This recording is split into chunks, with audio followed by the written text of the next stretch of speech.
The Zodiac Killer. He killed at least 5 people. He taunted police with coded letters. He threatened to blow up school buses full of children. And to this day, no one knows who he was. The Zodiac Killer. The most terrifying unsolved case in American history. A man who didn't just kill, he played games with the entire country. And the scariest part? He was never caught. He could have been your neighbor, your coworker. He could still be alive right now. This is the full story. It's December 20th, 1968. A quiet Friday night in Vallejo, California. 2 teenagers, David Faraday, 17, and Betty Lou Jensen, 16, are parked on a remote road called Lake Herman Road. They're on their first date. They never made it home. Both were shot dead. Betty Lou was found 30 feet from the car. She had tried to run. David was shot in the head at point-blank range. Police had no leads, no witnesses, no motive. The case quickly grew cold.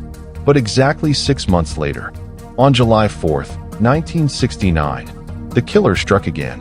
Same city, same late-night setting. A young couple, Darlene Farron and Mike Mageau, were sitting in a parking lot. A car pulled up nearby. The driver stepped out, walked toward them, and opened fire. Mike survived. Barely. Darlene did not. But this time, something was different. Just 1 hour after the attack, the killer called the police himself. "I want to report a double murder. If you go 1 mile east on Columbus Parkway, you will find kids in a brown car. They were shot with a 9mm Luger. I also killed those kids last year." Then he hung up, and the hunt began. 1 month later, on August 1st, 1969, 3 California newspapers received disturbing letters. Each letter described the murders in terrifying detail. Details only the killer could know. But that wasn't all. Each envelope contained part of a coded message, a cipher. The sender demanded that the newspapers print the ciphers on their front pages. If they refused, he claimed he would go on a killing spree. Every letter carried the same strange symbol, a circle crossed by a vertical and horizontal line, the symbol of the Zodiac. For the first time, the killer had given himself a name. Within days, a high school teacher named Donald Hardin and his wife cracked the first cipher. The message shocked the nation. "I like killing people because it is so much fun. It is more fun than killing wild game in the forest because man is the most dangerous animal of all." The writer went on to claim that he was collecting victims for the afterlife.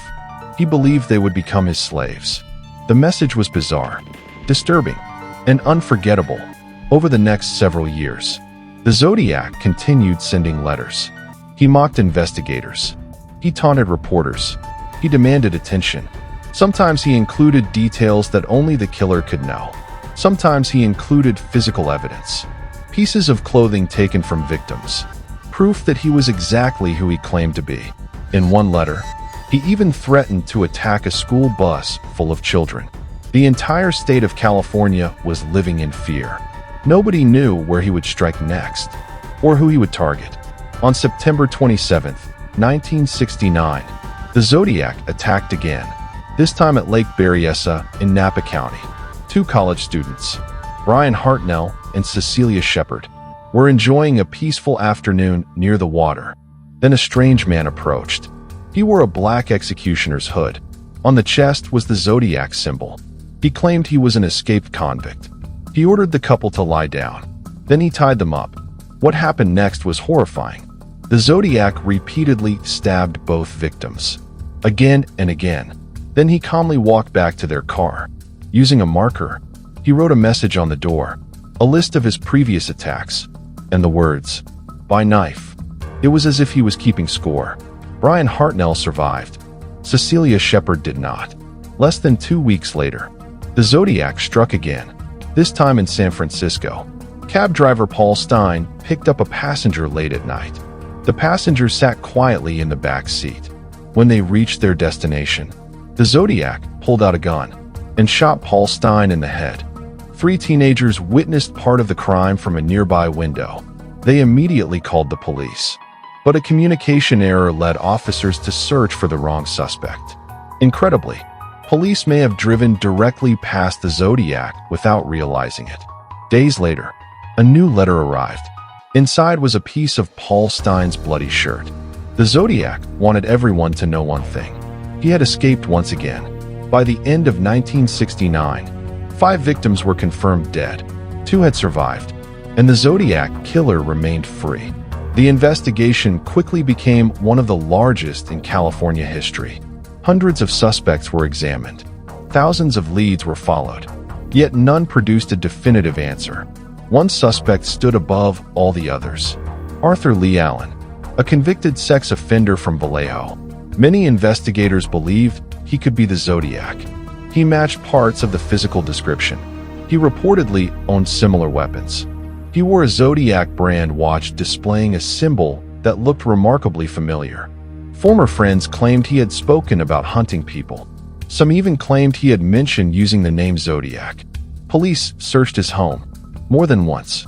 They found suspicious materials, but they never found enough evidence to charge him. No fingerprints matched. No handwriting analysis proved it, and later DNA testing failed to provide a clear answer. Arthur Lee Allen died in 1992, never charged, never convicted. Yet many investigators still believe he remains the strongest suspect. Years later, another theory emerged. In 2021, a private group known as the Case Breakers claimed they had identified the Zodiac as Gary Francis Post. They pointed to photographs, personal history, and alleged clues hidden inside the ciphers. The claim generated headlines around the world, but law enforcement agencies were not convinced. The San Francisco Police Department rejected the conclusion. Officially, the Zodiac case remained unsolved. One of the most fascinating parts of the mystery involves the ciphers. The Zodiac sent 4 major coded messages. 3 have been solved. One remained uncracked for more than half a century, known as the Z340. The cipher puzzled professional cryptographers and amateur codebreakers alike. For 51 years, nobody could solve it. Then in December 2020, a team of codebreakers finally succeeded. The decoded message once again revealed the Zodiac's twisted mindset. I hope you are having lots of fun in trying to catch me. I am not afraid of the gas chamber because it will send me to paradise all the sooner. Because I now have enough slaves to work for me. Even after half a century, the Zodiac was still mocking investigators, still playing games, still refusing to reveal his identity. But another cipher remains unsolved. The infamous Z13. Only 13 characters long. Many believe it contains the killer's real name. Others believe it was designed never to be solved. To this day, it remains one of the greatest mysteries in criminal history. So how did a killer who taunted police, sent letters, made phone calls, and left behind evidence simply disappear? Part of the answer lies in timing. The murders occurred across multiple jurisdictions. Communication between agencies was limited. Information was often delayed. Evidence wasn't always shared effectively. Technology was another major obstacle.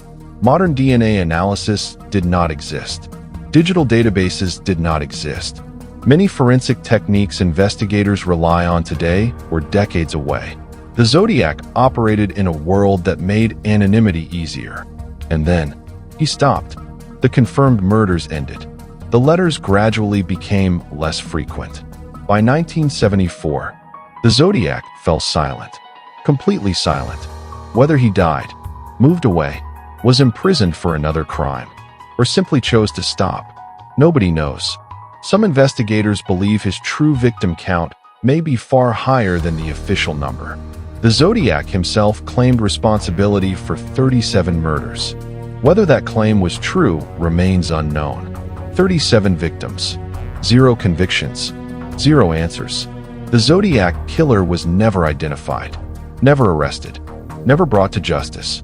Somewhere in America, a man may have lived out the rest of his life carrying one of history's darkest secrets, while his victims never got that chance. Today, the case remains open.